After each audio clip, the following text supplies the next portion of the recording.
I don't know how you ever got a job as a golf commentator. Jolly good shot, Wells!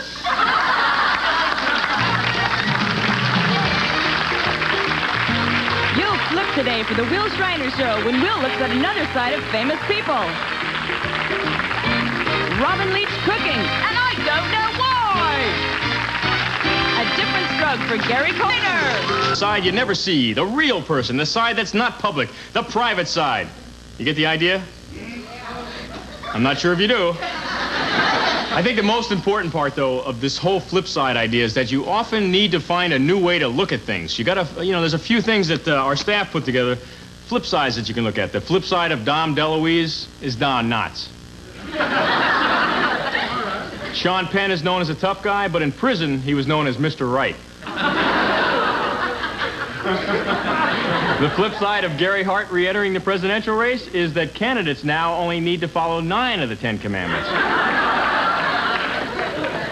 The flip side of Donna Rice looks just like the flip side of Jessica Hahn.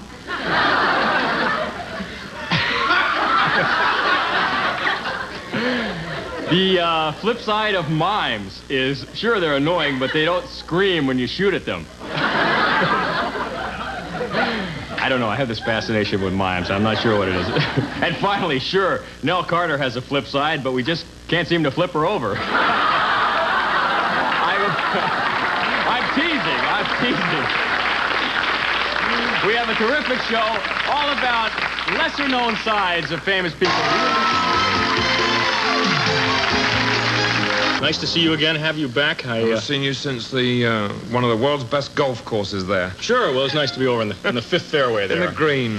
And many shows don't have their own fairway like No, this is an expensive show. Of course. See by the champagne we're going to devour in a minute. It's expensive. We go all out. Well, you're used to that. We have to appeal to your exquisite taste. You're a man of refined taste. You travel the world. It only looks that way. Uh-huh. You're doing all of that against the chroma key, aren't you? I wish. Well, now, what is the flip side of Robin Leach? That's our theme today.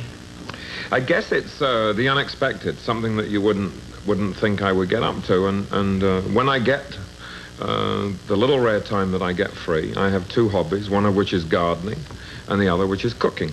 Uh-huh. And both of those I find are very therapeutic to the brain because we do so much work in this high-powered, high-pressured world of television that when you get home, if you get home, remember I only got home 22 days this year. So you're constantly last year, 22 days I got home last year. And my home is in Connecticut. And when I go there, I really just like to lock the front door, pull the phones out of the wall, and cook in the wintertime, and then sow the seeds in the spring and the summertime. But when you say gardening now, you wouldn't want to come by my house and do a little yard work. Oh, and I wouldn't want to come by anybody else's house.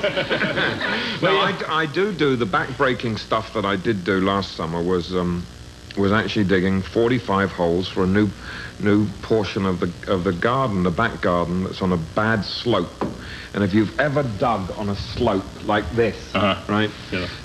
Your back begins to get really, really cranky, particularly when you're as old as I am. When you're as young as you are, it wouldn't make any difference. Oh, sure, no problem. I'll come over and do a little, I'll just get a shovel and You're stuff. You're hired. Now, so what are you planting? What are you growing?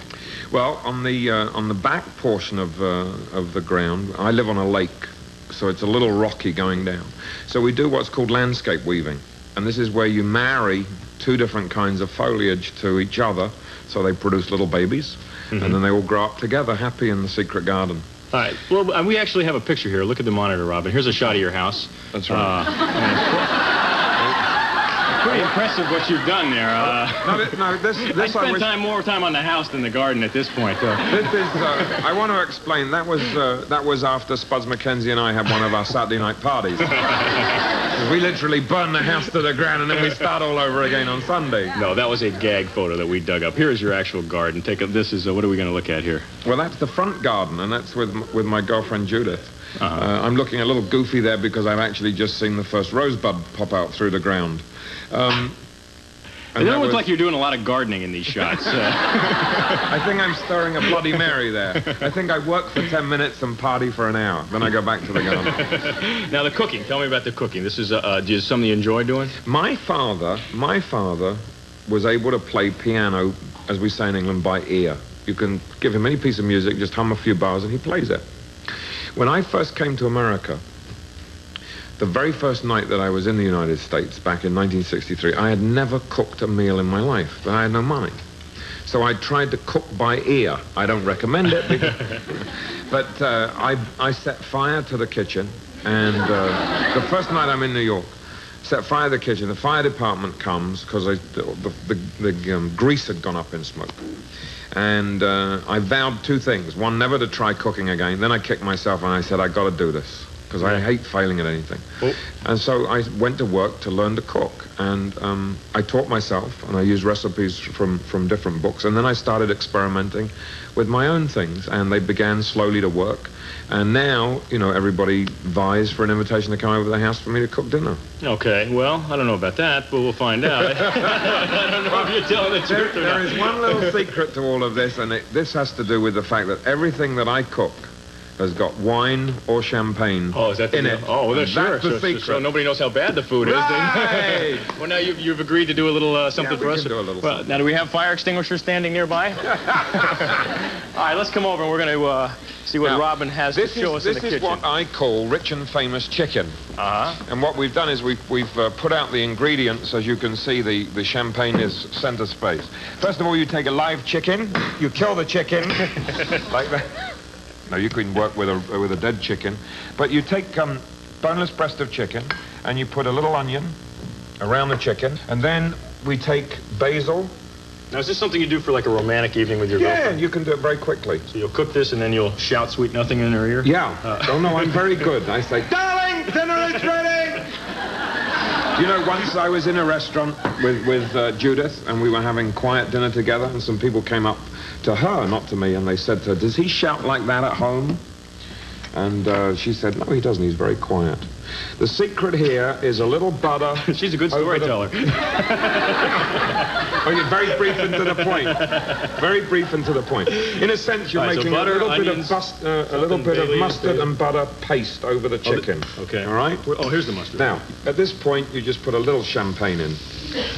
You spared no expense for this, right? Sure, well, yeah. $1.98 this. You notice the only champagne in the world with the word warning written over it. Well, you can tell by the screw cap that it's not the best stuff. And I got to tell you, that the more expensive the champagne, the better the taste of this thing is. Oh, really? Does it really affect food, champagne? Absolutely, cooking? Absolutely. So good wine, you have to use good wine when you cook as well? Absolutely. These are petit pois, all right? Sure, of course. We did that.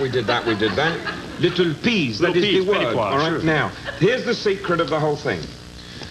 Mushroom soup. The thicker the better. Don't do anything with it.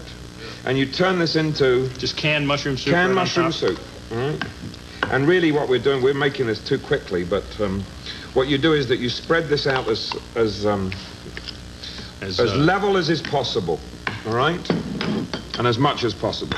Chopped potatoes that you can just scatter around. You can put them in neat little patterns. You could write the word Will in the mushroom soup when you're doing it. You could write Robin if you wanted to. You could? You could do anything you wanted to. Now, I'm a great believer in basil. I can see that. So more basil. But, are we ready? Here's the real secret. That's the secret, so you really fill it in there. That's right. We're gonna